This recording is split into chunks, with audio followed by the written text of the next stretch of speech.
Hey everybody, Ryan Medora here, and I am ready to show you how to play kind of a fun, bluesy, jazzy walking bass line. This is something that you can do if you're just starting to get into like a walking jazz blues. It's a very simple pattern that just kind of has the smoky Saturday night, midnight jazz club vibe, and should be pretty cool to lay it out and let it be something that you can have in your bass playing arsenal. So this is going to be played over a 12-bar blues form in this A minor vibe. So we are going to be basically playing our 12-bar blues where A minor is our 1 chord, our 4 chord we're going to go up to D, our 5 chord is going to be E, and it's going to follow this 12-bar form, very common.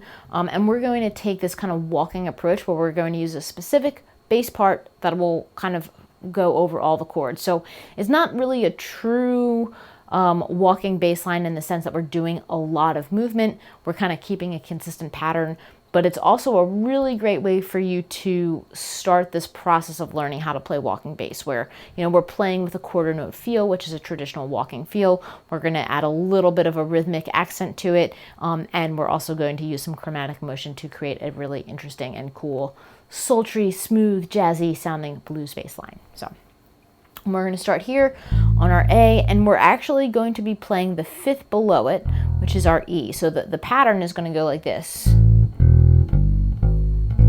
where we're playing A, the root note, we're playing the 5th below, which is our E. If you're playing a 5-string bass, you can either play the open E string or you could play the 5th fret of your B string.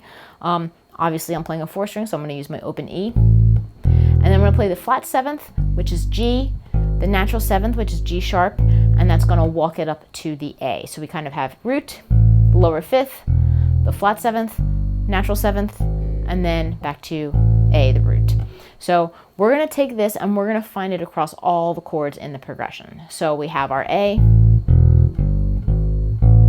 If we go to D, we're going to do the same thing. So here's our D. We have the lower 5th, the flat 7th, natural 7th, and then landing on the D again. When we go up to our E, we have the same pattern, where here's our E, we have the 5th below, the flat 7th, natural 7th, and then we land on the E. And then obviously we kind of follow the 12-bar form, ultimately getting back to A. There we go. So I'm going to play it through really quickly, and you're going to see me play this pattern consistently most of the time.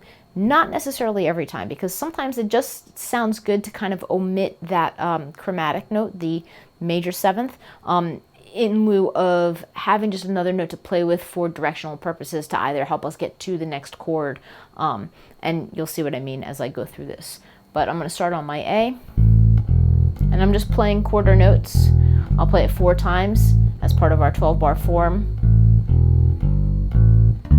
And then as I went to the D, you'll notice that I skipped the natural 7th, and I kind of went like, and I just went from like the A, E, G, A, because I wanted to make sure that I was going to set up my downbeat to land on the D. You know, every time we kind of play this natural 7th, we're really saying, oh, we're about to land on the note that's a half step away. So when we're playing and we're moving from our 8 chord to our D chord, you know, we don't want to play the G sharp because we're not landing on the A. So we can kind of change the bass line, adapt it a little bit for the movement that we're playing. So again, I'm going to start on my A.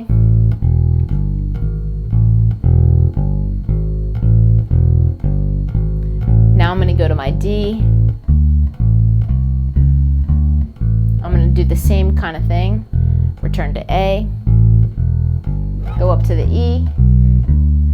D, and then A, and I'll play that twice, and then the 12-bar form will restart. So again, there's a lot about this that has this like element of walking, where we've got this quarter note pulse, we're using some chromatic motion, we're sticking to notes in the chord, but it's not too crazy, and it doesn't use like the full arpeggio, and we're not doing a lot of extra movement. So the cool thing is this is a great gateway into getting into more sophisticated walking bass lines, and I encourage you to do so. But one other thing that we can do to spice up this bass line is add some articulation and some accenting to the notes that we're playing. So rather than playing just all straight quarter notes, we can kind of do this,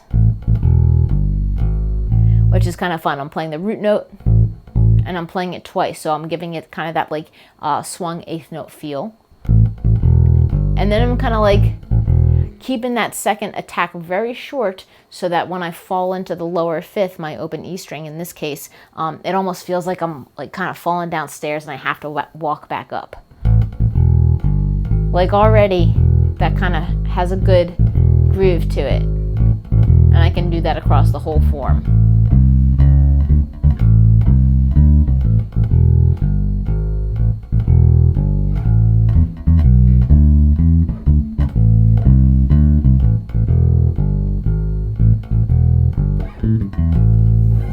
And that's a great way to just add a little bit of like rhythmic sophistication to your quarter note walking feel. So I hope you found this awesome and easy and comfortable and a great addition to your bass playing repertoire. Head over to my website for more goodies. I've got tab and notation at my TrueFire channel and my Patreon page, so head over there if you'd like that. And happy practicing, everybody. Keep it groovy.